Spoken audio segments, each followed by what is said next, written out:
नमस्कार. माधुरीज किचनमध्ये तुमच्या सगळ्यांचे अगदी मनापासून स्वागत. आज आपण अगदी सोप्या पद्धतीने झटपट असं बाजरीच्या पिठाचे गरमागरम सूप बनवणार आहोत. अगदी सर्दी खोकला झाला, लहान मुलांनासुद्धा सर्दी खोकला झाला तर अगदी रामबाण उपाय आहे. हे सूप खूपच गुणकारी आहे. बाळंतीण बाईलासुद्धा सकाळी उठल्यावर आवर्जून दिले जाते. अगदी गरम असते. थंडीच्या दिवसांमध्ये तर खूपच गावाकडे बनवले जाते. चला तर मग आता झटपट आपण या रेसिपीला सुरुवात करूया. काय करायचं, कढईमध्ये 1 ते 1.5 पळी आपल्याला तेल टाकून घ्यायचं आहे. तेल थोडंसं तापल्यावर त्यामध्ये पाववाटी बाजरीचे पीठ घेतले. अशा पद्धतीने जर आधीच आपण ही बाजरीचे पीठ भाजून घेतले तर यामध्ये गाठी होत नाही. अगदी सोपी आणि झटपट पद्धत आहे. जर तुम्ही तेलामध्ये बाजरीचं पीठ भाजून त्यामध्ये जर पाणी ओतले तर कधी गाठी पडतात. म्हणून ही सोपी पद्धत आज आपण वापरूया. त्यासाठी तेलामध्ये छान पीठ आपल्याला संपूर्ण भाजून घ्यायचं आहे. संपूर्ण पीठ भाजून घेतल्यानंतर आता हे पीठ आपण एका बाउलमध्ये काढून घेऊया. गॅस बंद केला आणि या बाउलमध्ये आता आपण पीठ काढून घेऊया. संपूर्ण पीठ एका बाउलमध्ये काढून झाल्यानंतर थोडंसं गार होऊ द्यायचं. गार झाल्यावर यामध्ये आपल्याला अर्धा ग्लास पाणी टाकून घ्यायचं आहे. पाणी टाकल्यानंतर आपण लगेचच हाताने एकजीव करूया. तुम्ही जर हाताने हे एकजीव केलं तर गाठी लगेचच मोडून जातात.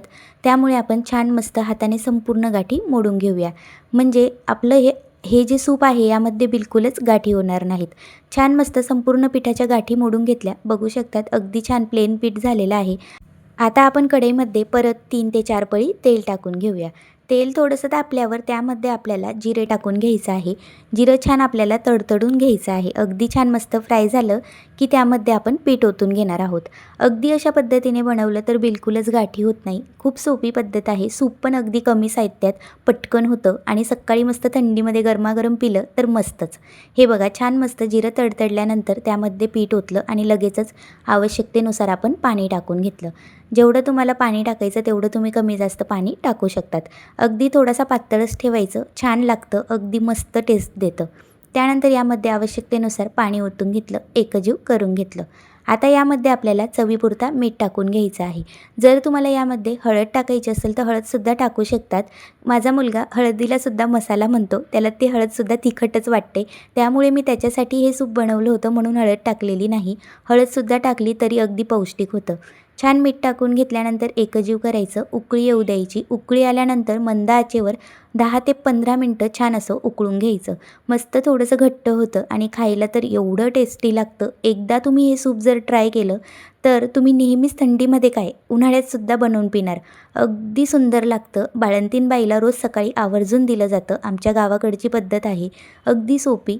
मी सुद्धा माझा मुलगा झाला त्यावेळेस मलासुद्धा हे रोजच्या रोज मम्मी द्यायची. अगदी टेस्टी लागते. अधूनमधून मी हे सूप बनवत असते. माझ्या मुलालासुद्धा खूपच आवडतं. त्यामुळे तुम्ही हे बाजरीच्या पिठाचे सूप एकदा नक्की ट्राय करा. आमच्या गावाकडे याला घाटासुद्धा म्हटला जातो. अगदी सोपी आणि सुंदर पद्धत आहे. खायला तर खूपच टेस्टी लागतो. एकदा तुम्ही ह्या बाजरीच्या पिठाचे सूप एकदा नक्कीच ट्राय करू शकतात. थंडीमध्ये सकाळी उठल्यावर जर तुम्ही सगळ्या घरातील सदस्यांना दिले तर थंडी तर पळूनच जाईल, पण सर्दी खोकलासुद्धा आपल्यापासून लांबच राहील.